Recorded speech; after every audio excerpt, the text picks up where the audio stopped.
Good afternoon, everybody. Thank you so much for being at the museum today. My name is Stephen Fagin. I'm the curator, and this is a living history presentation to give you an opportunity to hear from someone who lived the experience of November 22nd, 1963. And we have a really special guest with us here today. This is Joe Carter, who came down from Oklahoma today with his lovely wife, Michelle. We're so honored to have you here. Joe is 91 years old. He allowed me to reveal his age, and we are so honored to have him here. He was the overnight editor at the Southwest Division of United Press International at the time of the assassination.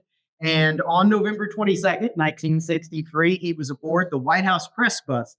That bus that you can see pictured behind you with that banner right above it, Joe was on board that bus when he heard shots fired in Dealey Plaza. So please join me in welcoming Joe to share his story.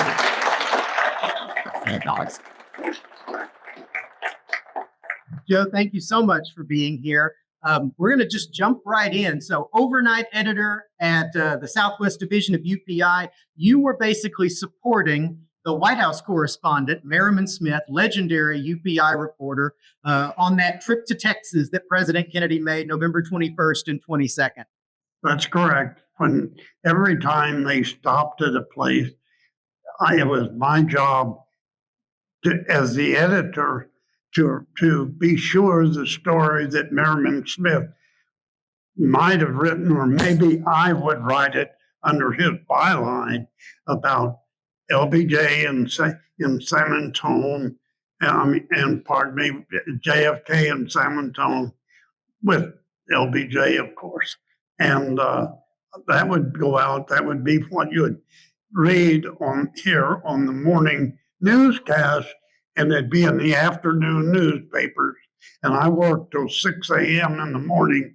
That day, Al Spivak was routinely assigned to follow up and assist Merriman Smith. He happened to be on vacation in Europe, and he tells me the other day they still paying on the credit card for that trip, but Al could not make it. So I went out to Love Field after working all night long, and I was going to follow up and go down to and have a steak lunch and listen to the president. And I thought it was a bonus, wonderful, wonderful thing, and I felt like it was a perk. Well, I want to show the Air Force One passenger manifest. You can see number 30 on the check. There is Merriman Smith, the Dean of White House Reporters and the White House correspondent for UPI. All of the original manifests from Air Force One you'll find at the different city stops in our exhibit 2 days in Texas. So please take a look at that. So as you mentioned, you were out at Love Field. You had press credentials for the Fort Worth breakfast. In fact, you brought along today a little show and tell piece. We're always happy when our guests bring along little show and tell pieces. So this is your press pass from Fort Worth for the breakfast here. That's correct. And this top one is those are your press credentials for the Dallas part of the trip. That's correct. And then right here is your invitation to that presidential luncheon at the Dallas Trade Mart. And interestingly, somebody wrote my name in that, which I've gotten other invitations, but that's the unique thing that this original, which really should be here, is in the Oklahoma Journalism Hall of Fame on a permanent loan. Yeah. But it's... well, we can talk about that if you'd like those to end up here at the Sixth Floor Museum. But let's talk about Love Field. So here we have a picture of the crowds gathered out at the airport. Joe, you had covered Lyndon Johnson before, but you had not covered John F. Kennedy. Give us a sense of what you thought of the president personally and what it was like to go out to see him at the airport. Well, I'll tell you, I'm from a red state, but I'm a big blue state Democrat, and I was really an admirer of JFK for what he was giving to America, and I also had very strong LBJ feelings, and I'm still a Democrat, so I'm not making a commercial, but I'm just making a declaration. So, but I thought John Kennedy was doing a good job. And I had been in Dallas here as a newsman when there were ugly things happening, as you know, and there were bad things in the Dallas Morning News that day about people taking an upward view toward JFK. When he got off the Air Force One and walked up with Jackie, who, by the way, was a knockout, beautiful woman, and I was as close as I could get to them, and went around that fence with them, and I was so delighted that there was never an upward word. Everybody was happy to touch them, shake hands, and then there were even little cheers now and then. And I thought, this is going to be a wonderful, beautiful day. There had been some concern that, particularly in Dallas, there might be some sort of a political protest or demonstration, but you weren't thinking about the possibility of an assassination attempt. Absolutely. I did not. No one, we've had some political candidates who've been shot, and of course Lincoln was assassinated, and been others. But I never thought about anything as totally dumbfounding, outrageous as what happened then later, a few minutes later. So after the Kennedys go down that fence line, get into the presidential limousine, you get on board this bus, the White House press bus, which is about 13 vehicles, I think, behind the limousine. Right. Tell us a little bit about what it was like aboard the bus. Who else do you remember being on the bus with you that day? Well, most of these people were flying around with with JFK in the presidential press corps. We each guy paid his share of the cost of the airplane. They did allow 4 people on. They allowed Mervyn Smith for UPI, an AP man, a radio person, and a magazine writer to ride on Air Force One. And then the rest of them rode on a chaser plane that followed them, and they all got off, and we all got on that bus. There were about 30, I think, perhaps on that bus that day. I was on the far side, which you can see about the 4th window back. Yeah. And I was sitting next to a guy whose name is Paul left me, worked for USIA. And but the people on there were men. Most of them were they were all World War II veterans who had got into journalism, and they were in their 50s and some in their 60s. I was 31 years old, and 60 years later, I can still stand here and testify that there were some awfully fine writers on that bus. How much was UPI paying you in those days? My regular pay was $4 an hour. I was a top scale wire service union correspondent for that day, though. At 6 o'clock, when I finished my 8-hour shift, I got paid time and a half, $6 an hour. And Michelle invested it wisely, and we're rich. So the motorcade goes through. It's a 10-mile parade with about 200,000 people. Were you surprised not only by the turnout at the airport, but considering that Kennedy wasn't particularly popular politically in Dallas, were you surprised by the turnout when you got downtown and saw thousands and thousands of people lining the street? The joke was everybody wanted to see Jackie. But there were admiring people out there. When we're going along, and all of a sudden the bus stops, we said, "What's that? What happened?" Well, they had stopped, and there were some school kids there, and Kennedy had ordered the limousine to stop, and he mixed, he recognized them and talked to them. And we all were sitting back there having mild heart attacks. We thought, oh my God, it happened. And it was a terrible moment. And then they had a ship to shore radio there and said, everything's okay, just talking to school kids. Then we continued on right down. Yeah. And as you got down here, this was the end of the parade, Dealey Plaza. Right. You heard what happened. Tell us what it was like. We were just making a hard left turn right on to go on to Stemmons in that bus. And I got to tell you, I'm an Army veteran. I was in the infantry. I was trained. I heard a lot of rifle shots.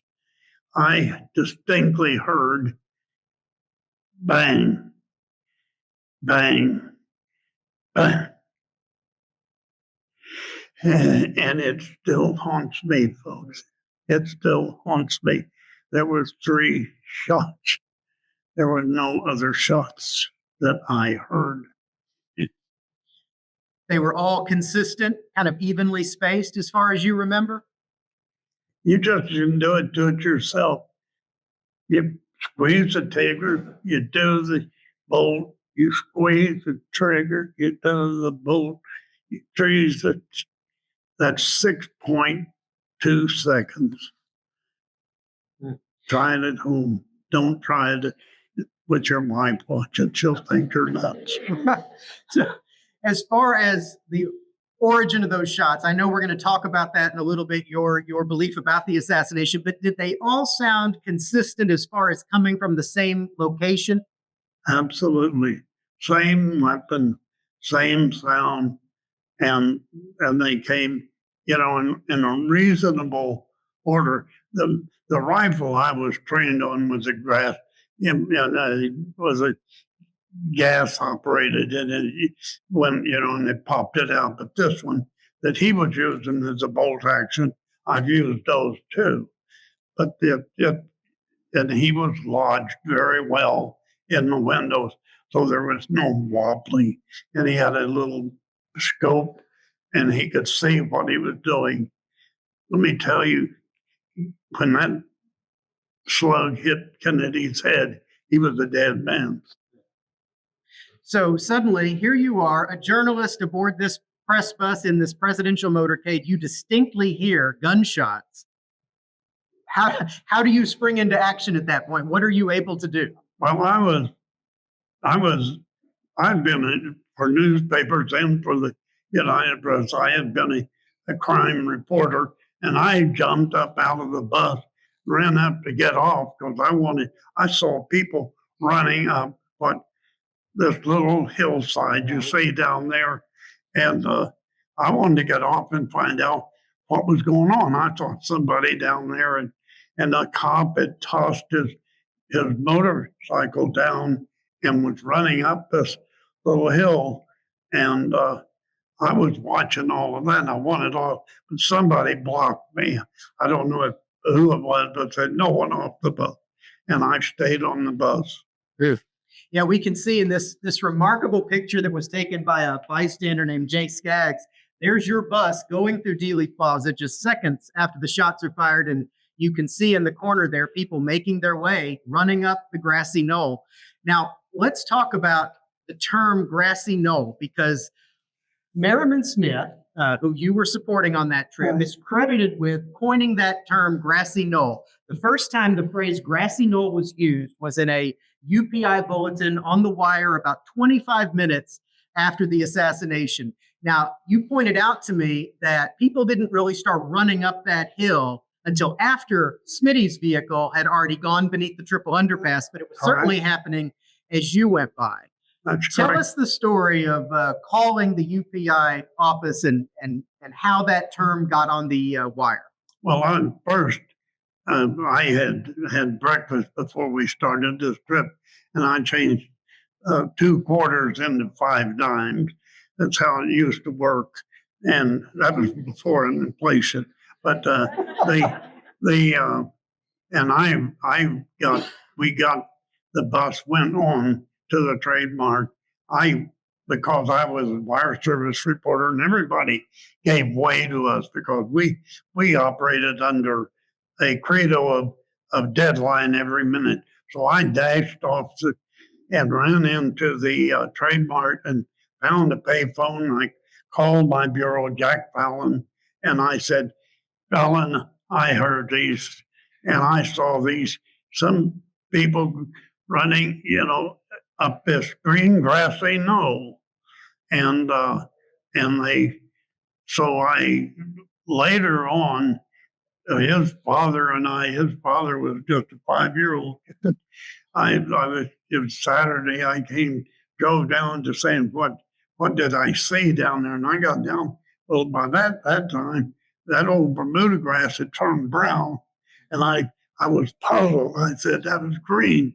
And so when they put it on the wire, I don't think they put Grassy on. They just set up a green. They put up a grassy knoll.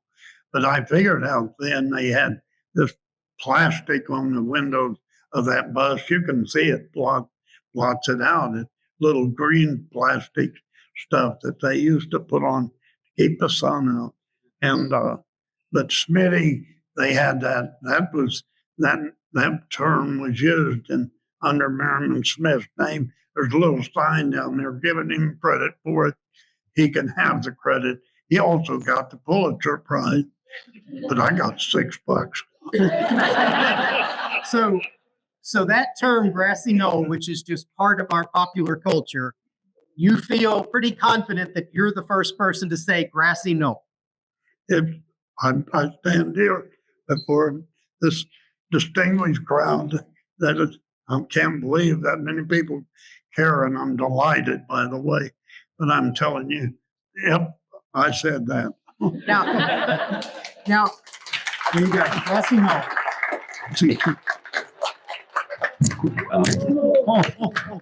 We don't want that to be your final words here. Have a seat. Once you get an applause like that, you exit. No. We still have to get to Parkland Hospital and do it the proper way, is it, historically. Real quick though, why Knoll? Why not Grassy Hill? I don't know. I like fancy words. I'm a writer. Like today, I wrote a speech. I thought, he didn't tell me what we were going to do here. I thought we were going to have a couple of drinks and go on home. But that's later. We decided that I'm very careful about selecting words when I can. And I find out if I write them down, I'll read them back to myself. I'm more apt to be able to stand behind them. And I certainly, with my memory, I can always go back and point to them. So I did like, I don't know how it ever came, but Knoll just seemed to roll out. Yeah. Well, it was a good term because we clearly adopted it as a culture. So trademark, you very quickly get a limousine to take you to Parkland Hospital. How did that happen? Well, what happened when the bus pulled in, all of those other cars that were in the parade smothered it.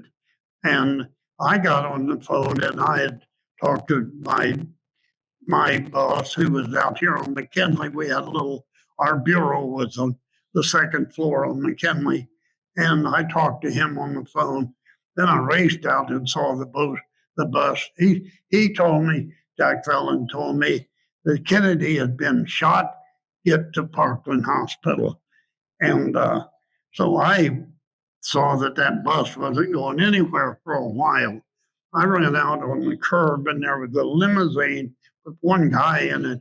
I don't know who he was, but I ran up and pushed my head through the window and I said, the president's been shot and he's been taken to Parkland Hospital, and I can take you there if you want me to show you the way. I did not know where Parkland Hospital was. It was a dumpy little hospital out there. They fixed it up later. You have to go somewhere to get your bullet wounds fixed. I'd recommended trying to keep them from suing me for saying that. Even then, Parkland was a major trauma center. But then I got and there was a stream of emergency vehicles going. So we drove right there. So I was able to get into the hospital, and then somebody directed me to the second floor where they had a little classroom set up, and it became an improvised press room. And I was able there to go look out a window right on to the parking lot of the emergency room. Then at some point, they rolled out the casket, and behind it was Jacqueline Kennedy. And the woman, I mean, she was as close to me as that camera, you folks in the back row you were about, and I could plainly see the blood that was on her clothes, and even you could see stuff that sure looked could have passed for brain. It was a very, very traumatic thing. The woman's majesty could never be fully conveyed. She was really saying, I know my husband got killed, and I know people are out. I don't know who all are going to try to kill, but I'm not going to be afraid. And she walked bravely behind that. And I think that the Americans that saw this woman then and later came to having faith that justice will prevail in America, that we are brave people and we do face our adversaries. You mentioned being in a nurse's classroom, which became basically the press room there at Parkland. And you were present when Malcolm Kilduff, the assistant White House press secretary, made the official announcement. Tell us about that. You know, there was just a long period of time that we did not know who was in charge, you know, and we were pretty sure that the president had been shot, but who's running the country, and that was a matter, you know, we have nuclear bombs hanging around ready to be fired at any minute, you know, what was going to happen next. And but Mike Kilduff, who was acting press secretary, Pierre Salinger, the real press secretary, it happened to be on his way to Vietnam to try to figure out a way to get us out of Southeast Asia in a war. And Mac had been named acting press secretary for this trip, and he stepped out and announced, but he waited until LBJ had been secretly transported back to Air Force One. I think that's well known. But then he came out and he said the president was pronounced dead at 1 p.m.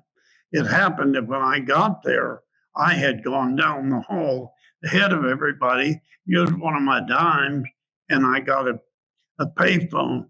And Bill Hampton, the first-year graduate out of the University of Texas, journalist, had come to work, and they had sent him out to back me up. And he was there and held the phone open so I'd have an open line when Mike Kilduff, and later became a very good friend of mine, announced the death. I ran down the hall. There's photographs somewhere with everybody was looking at Mike, except this guy with the big long nose.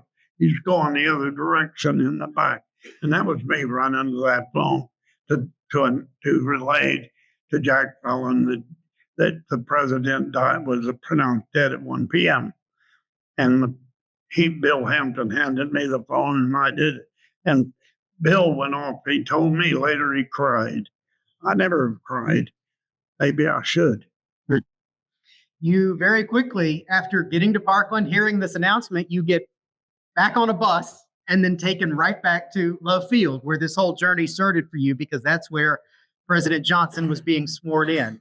You weren't able to get on Air Force One, though. Merriman Smith did. But Smitty was on, and the AP guy was on, and one guy was on the list of the correspondents, and Sid Davis. And then Sid Davis who worked for Westinghouse Radio at the time and later would be Washington news chief for NBC, was on as the pool reporter.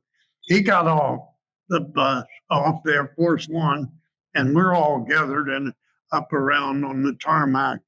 And we have the picture. There he is, right, standing on top of a pickup, I guess. And he telling us that what had happened, that Sarah Hughes had come out and had administered the oath of office. And just as he was doing it, then Air Force One was moving out to fly back to Andrews Air Force Base. And then he and all of the other traveling White House correspondents got on their chaser plane that I'd mentioned and followed them. I ran into the lobby of the Love Field to call to let them know about the inauguration of Lyndon Baines Johnson. It happened, there was a payphone there, but there was a very stately lady. She was standing there about ready to make a call, and I said, "Ma'am, I need that phone." And she said, she handed it to me without a word. I reached into my pocket, and where there used to be 5 dimes, there was no dime. I said, "Ma'am, I need your dime." And I dropped it in, and I called Jack Fallon, and I relayed then what Sid Davis had said. Then I got to tell him the next thing. You know where I went next. I do. You made a remarkable detour that no one else thought to do.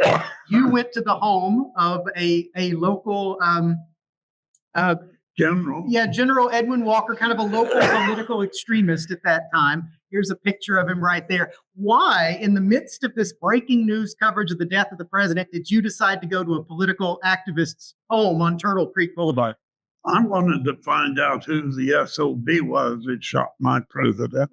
And the first suspect that came into my mind was this same man who had been commander of NATO forces or something of that nature, and had come back a very, very anti-Kennedy man. He was flying the flag upside down and criticizing.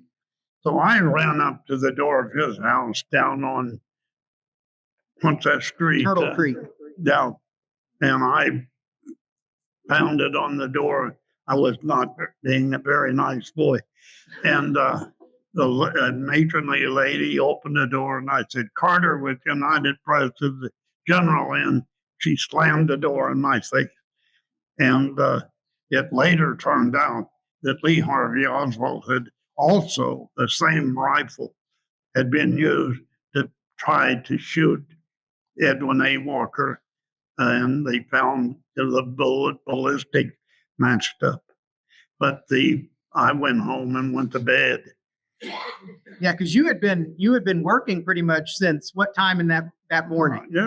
I got in fact, I would always go in early. So I'd started at 9 o'clock the night before. And, this is 20 hours later, and under a lot of, it's a tense time, even before the shooting. I mean, all of these stories had to be told, what was taking place. At the time, I'll tell you, there was one big poll in America, and it showed that JFK had a popularity problem. And here he was, just a year before the election, he's on a big campaign swing around the state of Texas, which was LBJ, and there was all kinds of problems that they hoped to solve. So you did work the rest of that weekend, but not running around. You never went to Dallas Police Headquarters and saw Oswald, et cetera. I do want to jump ahead a little bit in the story because beyond UPI, you were then a presidential speechwriter for Lyndon Johnson. Tell us a little bit about working with Lyndon Johnson and what kind of person he was. Well, I got to tell you, I was I had, after staying a few more months with United Press, I got a job offer in Honolulu and went out and worked on the Honolulu newspaper. And it's so dull and boring, I quit and came back and became associate editor of a Democratic newspaper in Oklahoma City.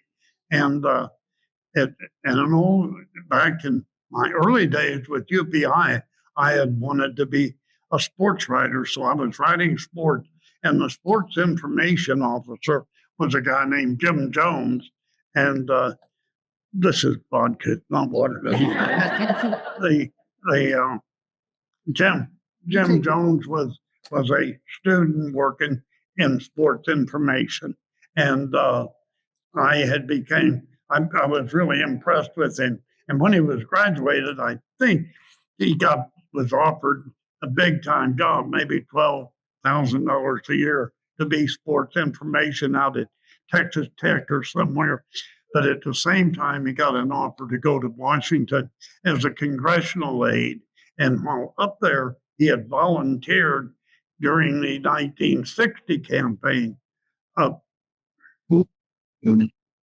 1964 campaign, I'm sorry, to run Lady Bird's train across the South, and had done a real good job. And as a result of that, when Johnson asked him to come to work in the White House, and we had kept our friendship up just because we liked each other. And one day he had asked me if I was interested in joining being a writer, one of the writers, guy. And they had a pool of writers that write speeches, proclamations, thousands of letters, and memos, and a lot of things have to be written. And so I signed on because of Jim Jones. Now later, I did 2 diplomatic trips with LBJ and had, I've been in cocktail parties with him and been around and watched him. I wrote speeches that he gave. One speech in San Salvador, El Salvador, and the wife of the protocol chief of had been we were flying back to Washington on Air Force One. She sat down next to me, and she said, "Well, who are you?" And I said, "Well, I'm one of the writers." She said, "Are you that newspaper man from Oklahoma?" And I said, "Yeah." She said, "The president said that your speech was the best one he gave on this trip. So I want that in writing, but I never got it." Well, it's documented now here at the museum. You mentioned, I think, earlier to me that you had gone down to the ranch and you had a few conversations with Johnson. Am I correct that at one point you talked with Johnson about civil rights after the passage of the Civil Rights Act? Oh, it was just beautiful. It happened that I later was the aide to the governor of Oklahoma, and a guy named David Hall. They got in a lot of trouble, and I got in trouble too, but I got out of it. I'm innocent. And and Dale Bumpers, the governor of Arkansas, was another young governor, and LBJ had wanted to meet these 2 young governors, so I went down with those 2 governors and Archie and one of the guys that worked for Bumpers, and we spent an afternoon at the LBJ Ranch, and it was wonderful talking to him. And then he finally figured out that I had been on the staff, and we talked about a number of things, and it was wonderful, and it was just really LBJ, the 2 governors, and Archie Schaefer from Arkansas, who was the aide, and Joe Carter sitting there talking to the president with nobody taking notes, no cameras, no recording. But I got a real good. And then we started driving around. They wanted to show us, and he had this open top Lincoln, and he's driving around, he'd see an ant hill over there, and he'd look at those SOBs, and he'd pull over, and he had some insecticide, and he'd squirt that insecticide down. It was wonderful. And then I'm lucky I'm not an ant, but there was the Secret Service was following us in an old station wagon, and we got out there and they opened up the back. There was a nice bar in there, and so we kind of toasted the day. That's great. I don't think I'm supposed to be talking about this. No, this is fine. We are running a little short of time, so I do want to mention that you did write a little short memoir. It's more of kind of a long essay. It's about 30 pages long, called "I Heard JFK's Death Shot," and it's an ebook, so it's available online. I believe it's 99 cents on Amazon, so it's a real bargain if you want to get even more stories. I'll tell you, Joe Carter. I was just mentioning that book made me a double-digit author in earnings, but I'm sad to tell you that it's on the right-hand side of the decimal point. But I did prepare a speech. I gave my friend Matt, who's holding that in. This is the other Matt. I gave him a copy. But I wanted to say that one of the things that here today, I am just bedazzled that all of these people care enough. But I say, looking in, first, I want to tell you, a lot of people say, who do you think killed Kennedy? Half a century after this thing happened here, there was a mystery writer came down to the well-known writer and named Stephen King. Everybody knows Stephen King. He wrote a book, and in it he said, and he quoted himself about Oswald's guilt, and he said, I had put the probability at 98% or maybe 99. Then he added this dodgy old Warren Commission, which maybe you've heard of, was right. Oswald acted alone. I believe that, and I tell you, there was also another book written that praised down all of the stories and the outright lies that have been written about this.